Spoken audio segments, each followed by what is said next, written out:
हे पहा, मस्त कैरीची आंबट गोड लुंजी तयार झालेली आहे। याला बऱ्याच ठिकाणी कैरीचा मेथांबा पण म्हणतात। चवीला खूपच छान लागतो। नमस्कार, मी कविताच टेस्टी फूडमध्ये सर्व खवय्यांचे पुन्हा एकदा स्वागत करते। आज आपण उन्हाळ्यात लग्नाच्या पंक्तीमध्ये हमखास केल्या जाणारी कैरीची आंबट गोड लुंजी कशी करायची ते पाहणार आहोत। चवीला ही लुंजी खूपच छान लागते आणि बनवायलाही खूप सोपी आहे। रेसिपी नेहमीप्रमाणे खूप साधी आणि सोपी आहे। उन्हाळ्यात बाजारामध्ये खूप छान कैऱ्या मिळतात। कैरीपासून आपण वेगवेगळे पदार्थ बनवू शकतो, जसे कैरीचे पन्हे, कैरीचं लोणचं, कैरीची आंबेडाळ, कैरीचा मेथंबा। उन्हाळ्यामध्ये जेवणात ही लुंजी असेल तर 2 घास जेवण जास्तच जातं। यामध्ये मी पाण्याचा अजिबातच वापर केलेला नाही, त्यामुळे ही लुंजी महिनाभर टिकते। चला तर पटकन कैरीची आंबट गोड चटकदार लुंजी कशी करायची ते पाहूया।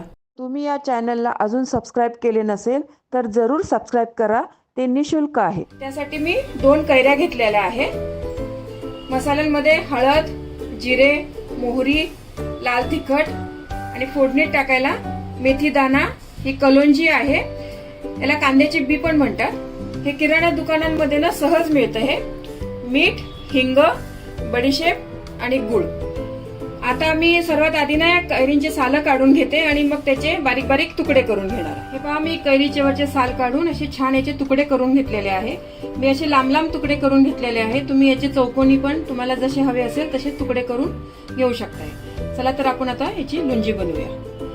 मी आता पॅन गरम करायला ठेवलेला आहे। त्यात आपण आता थोडंसं तेल घालते। मी तेल आपलं छान गरम झालेलं आहे। आता आपण गॅस बारीक करा आणि मगच तुम्ही फोडणीचे सामान टाका, नाहीतर मग हे सगळं जळू शकतं तुमचं। त्यात मी आता थोडीशी मोहरी टाकते। मोहरी चांगली तडतडल्यावर आता आपण जिरे टाकूया। मोहरी जिरं छान तडतडलं आहे आपलं। आता आपण त्याच्यात हिंग टाकूया।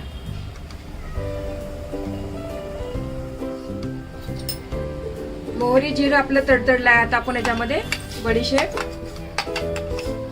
कलोंजी आणि मेथी दाणा हे सर्व टाकून 1 मिनिट चांगलं परतून घेऊया। हे पण हे तिन्ही पदार्थ आपले चांगले असे फुलले पाहिजे फोडणीमध्ये। हे पदार्थ आपले छान आता फुलले आहे। यात आता आपण कैरीच्या फोडी टाकूया। हळद आणि आपण लाल तिखट आहे ना नंतर टाकूया। आताच टाकलं ना तर मग ते करपेल।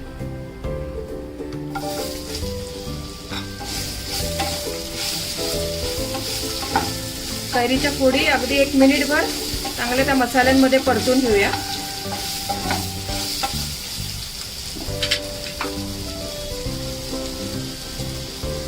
एक चमचा चवीपुरतं मीठ घालूया।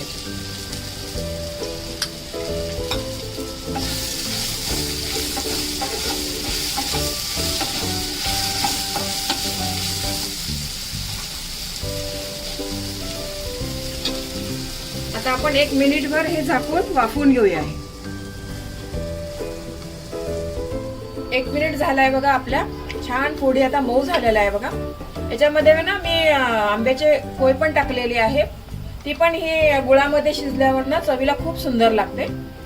आता आपण याच्यामध्ये ना थोडी 1 पाव चमचा हळद घालते। मी 1 चमचा लाल तिखट घालते।